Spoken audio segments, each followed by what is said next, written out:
do you see our society in this moment, as we're in this huge cultural chaos of confusion when it comes to gender and men and women and masculinity? Do you see even in the secular world, a shift where the pendulum goes the other way and people are responding and are going to hold on to societal norms when it comes to gender and men and women? Do you think we're going to see that anytime soon?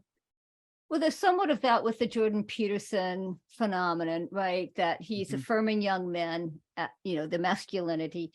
And this one is not as well known yet, but on the female side, have you run into? There's some very liberal feminists who are now swinging with the pendulum and becoming more conservative. And the one I like the best is Louise Perry, who wrote a book called The Case Against the Sexual Revolution. Is she in Britain? Yeah. Yes, because I heard she started going to the same church where Tom Holland goes. I hope they talk together. Well, he actually talked to her about that, and she started going to church because Glenn Scribner was on the show, and he alluded to that fact in our conversation. He said she's a fascinating woman. She's not a Christian yet. He said, but she is moving in that direction because she sees how the sexual revolution is completely bunk. But how did she see it? Let me tell you this. So she was very leftist. She wrote for leftist publications. And then she started working at a rape shelter. And all of a sudden she realized that all this feminist language of, we're just as good as men. We can do whatever men want. Whatever men do, we can do better. And then she looked at the sheer physical differences. In rape, what it means is the man is using his greater strength to overpower you.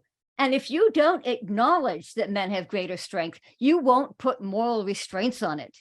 You must acknowledge the differences if you're going to hold men accountable, if you're going to make them responsible for what they do with that greater strength. I thought that was fascinating, that was the turning point for her.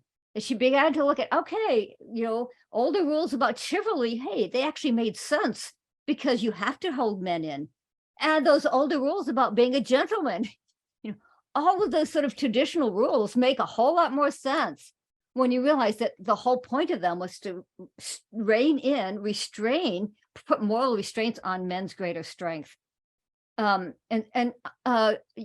actually became more conservative in writing this book.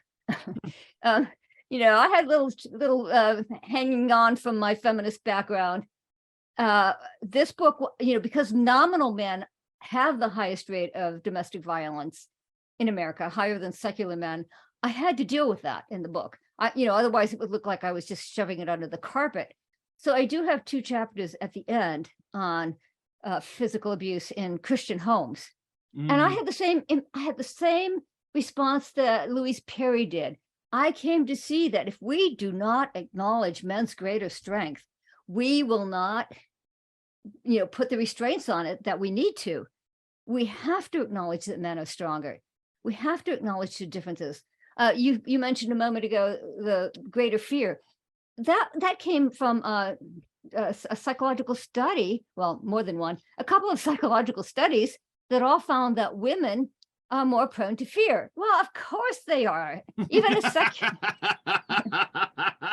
secular person says this makes evolutionary sense. The evolutionist says this makes sense because women are smaller and weaker physically. They are more vulnerable to sexual assault.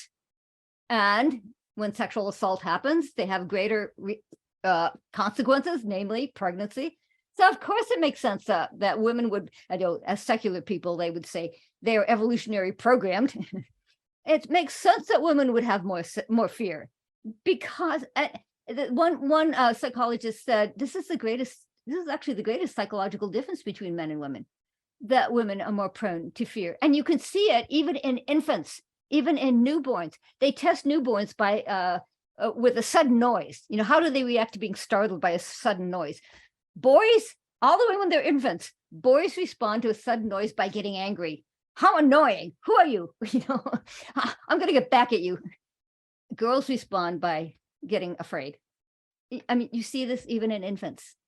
So it's amazing that we need to acknowledge these differences if we're going to have healthy relationships between men and women.